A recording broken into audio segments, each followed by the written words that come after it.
Assalamualaikum warahmatullahi wabarakatuh. Bertemu lagi dengan saya, tutor magang. Kali ini kita akan melanjutkan pembahasan di bab ke berapa? 4 atau 3 gitu ya. Nah, ini tentang circular flow diagram atau arus diagram mengenai rumah tangga ataupun pelaku kegiatan ekonomi. Nah, yang pertama yang akan kita bahas adalah perekonomian dua sektor atau kegiatan ekonomi sederhana. Perekonomian dua sektor terdiri dari dua pelaku, yaitu rumah tangga konsumsi atau disingkat jadi RTK atau konsumen, dan satu-satunya lagi adalah rumah tangga produksi atau RTP atau produsen. Nah, di sini konsumsi dan produksi. Nah, secara tabel diagramnya seperti ini ya. Jadi, kenapa kok dia dinamakan dua sektor? Ya hanya karena ada dua pelaku, RTK, rumah tangga konsumsi, dan RTP, rumah tangga produksi. Nah, bagaimana mereka itu berinteraksi di kegiatan ekonomi? Oke, kegiatan ekonomi itu bisa berlangsung seperti ini. Jadi, pertama ada faktor produksi atau di buku-buku lain biasanya disebut sebagai pasar input. Sama saja. Kemudian di bawah ini barang atau jasa, barang dan jasa biasanya disebut pasar output atau pasar barang. Output. Nah, mereka akan melakukan transaksi. Yang pertama, ketika mereka akan melakukan jual beli untuk menghasilkan barang atau jasa, yang pertama adalah RTK kan yang menyediakan faktor produksi. Jadi yang pertama, arus pertama ini yang ada di sini. Saya tandai nomor 1. Nah, ini adalah arus pertama. RTK kalau kita deskripsikan berarti RTK menyediakan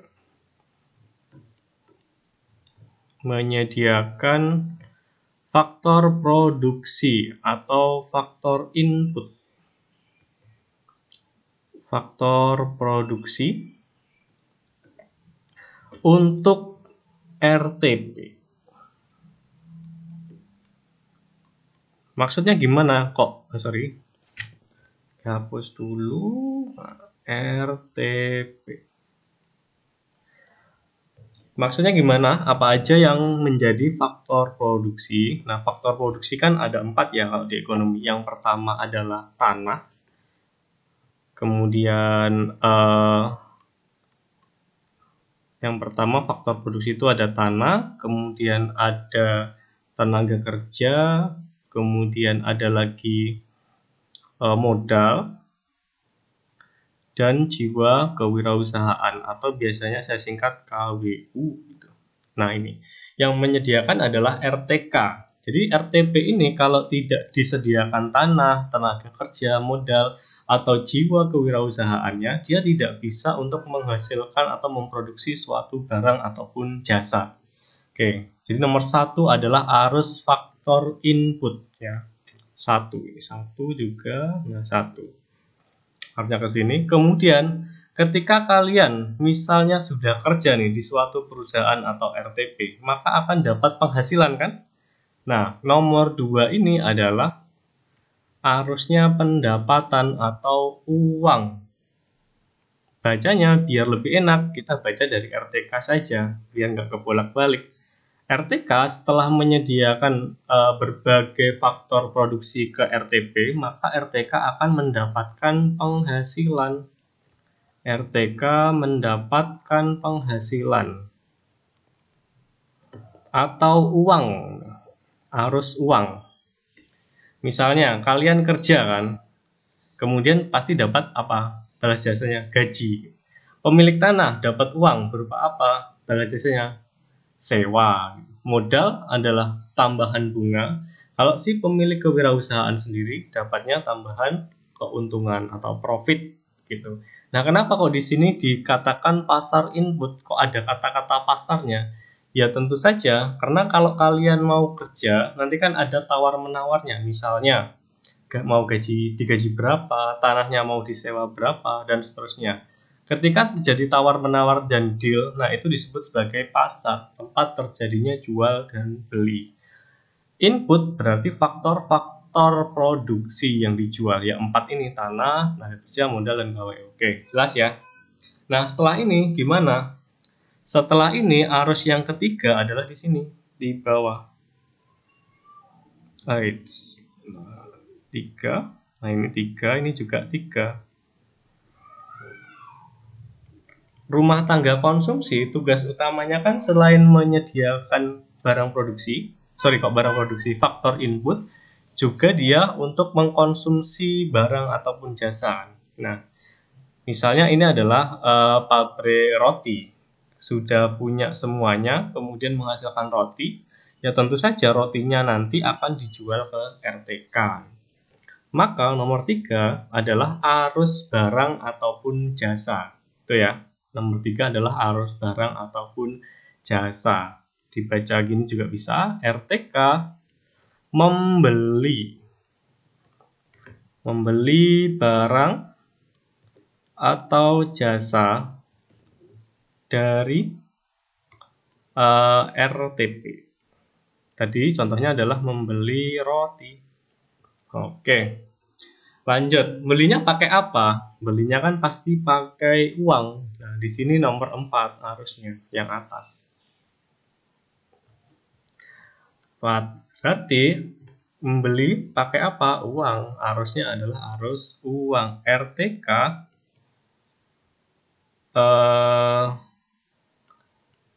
membeli, ini gini ya, mendapatkan barang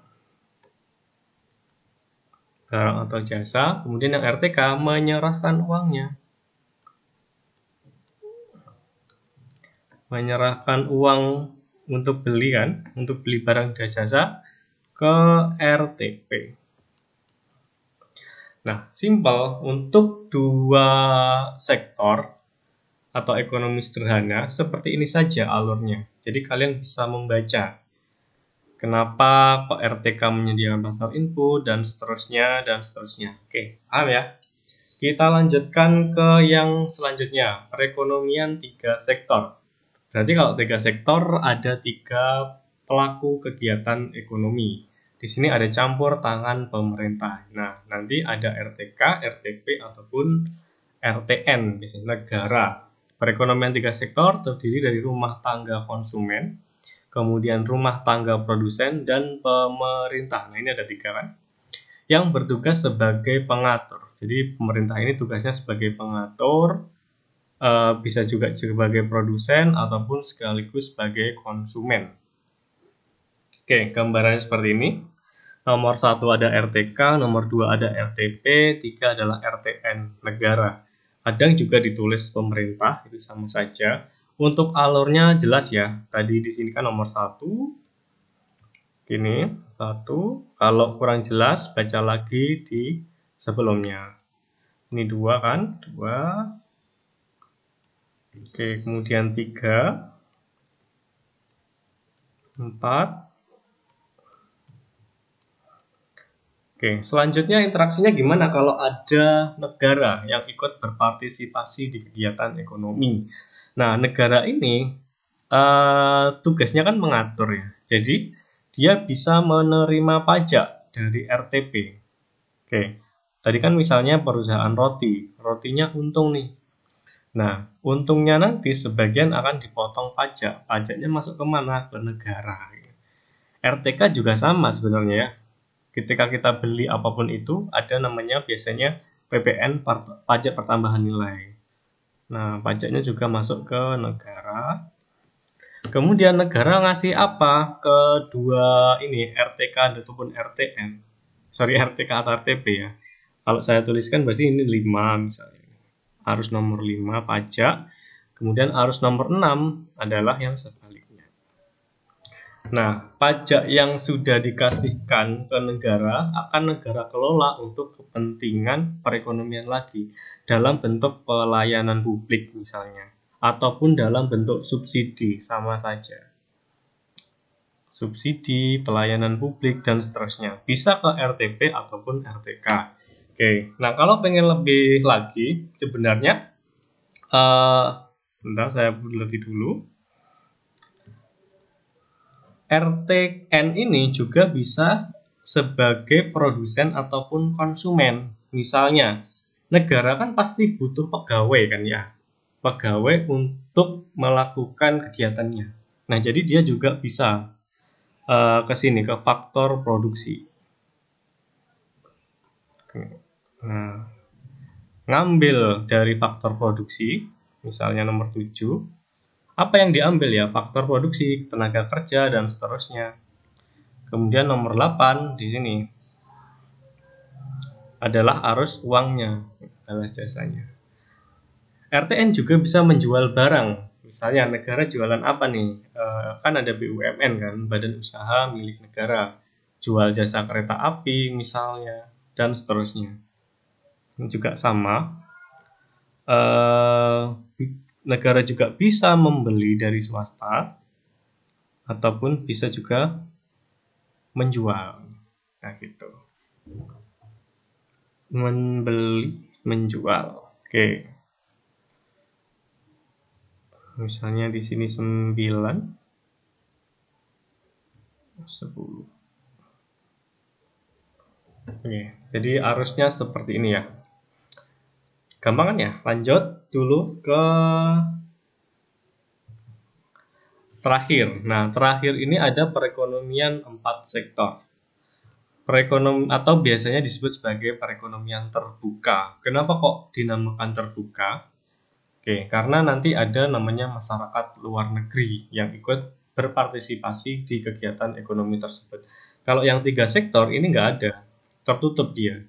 Hanya ada masyarakat, RTK, RTP swasta, kemudian yang negaranya sendiri. Tidak ada unsur dari luar negeri. Nah, kalau yang 4 sektor itu ada. Nah, seperti ini misalnya ya. Ini RTK pertama, RTP 2, RTN atau pemerintah 3, yang terakhir adalah masyarakat luar negeri. Di Indonesia sendiri ini sudah yang perekonomian 4 sektor. Apakah ada negara yang kira-kira hanya 3 sektor yang tidak ada pengaruhnya dari negara asing? Sepertinya kalau sekarang itu tidak ada ya. Tuh. Jadi semuanya pasti ada dari faktor luar negeri, baik nanti kita impor ataupun ekspor. Perekonomian 4 sektor disebut perekonomian terbuka, cirinya kegiatan masyarakat luar negeri dalam bentuk, nah ini, kalau ada luar negeri pasti nanti ada ekspor dan impor, dan pertukaran faktor produksi, misalnya jadi TKA, TKI, dan seterusnya, TKW gitu ya. Nah, untuk arusnya sendiri seperti ini ya. Sama, untuk 3 sektor masih sama. Kemudian untuk luar negeri dia bisa mengimpor baik faktor produksi. Nah, di sini. Jadi misalnya yang 3 sektor ini kan Indo ya. Misalnya yang 3 sektor adalah Indonesia. Kemudian faktor luar negerinya misalnya adalah Malaysia atau negara-negara lain. Oke. Ternyata kita negara Indonesia butuh guru misalnya. Kita mau impor guru dari Malaysia. Bisa. Nah ini. Nomor berapa tadi? 8, 9, 10. Misalnya nomor 11. Nah seperti ini. Indonesia berarti mengimpor. Apa tadi ya? Mengimpor guru dari Malaysia. Masuknya ke faktor produksi karena guru termasuk tenaga kerja. Kemudian guru yang sudah bekerja di Indonesia akan dapat uang 12. Oke, lanjut. Ataupun Indonesia juga bisa mengekspor. Mungkin bukan guru, mungkin ekspor padi, bukan padi ya, tenaga kerja atau mungkin TKW lah ya, tenaga kerja wanita bisa. Di sini 13. Kita mengekspor kemudian dapat uang. Nah, oke. Seperti itu. Lanjut. Kemudian juga bisa melakukan bukan hanya di faktor input atau pasar input, kita juga bisa berkegiatan ekonomi dengan menggunakan pasar output atau pasar barang dan jasa. Misalnya kita impor dari Malaysia apa nih? Barang ya. Misalnya mobil, misal saja. Kita impor barang berupa mobil dari Malaysia, kemudian kita belinya pakai uang 16. Tuh. Oke. Lanjut, kita juga bisa mengekspor, misalnya adalah mengekspor padi. Kemudian kita dapat uang dari masyarakat luar negeri. Oke, sekian. Oke, itu aja ya untuk pertemuan kali ini. Jadi kalian harus ingat, circular flow diagram itu hanya 3 macamnya. Yang pertama adalah dua sektor. Dua sektor berarti ada dua pelaku, RTK dan RTP. Kemudian yang kedua ada 3 sektor. 3 sektor berarti ada 3 ketambahan negara atau pemerintah. Kemudian yang terakhir adalah 4 sektor. 4 sektor berarti ada ekspor dan impor. Ada masyarakat luar negeri. Masyarakat luar negeri. Nah, cara bacanya persis seperti tadi ya. Kalau kalian belum paham bisa diulang-ulangi lagi atau ditanyakan di kolom komentar. Sekian untuk hari ini, kita lanjutkan untuk materi selanjutnya. Assalamualaikum warahmatullahi wabarakatuh.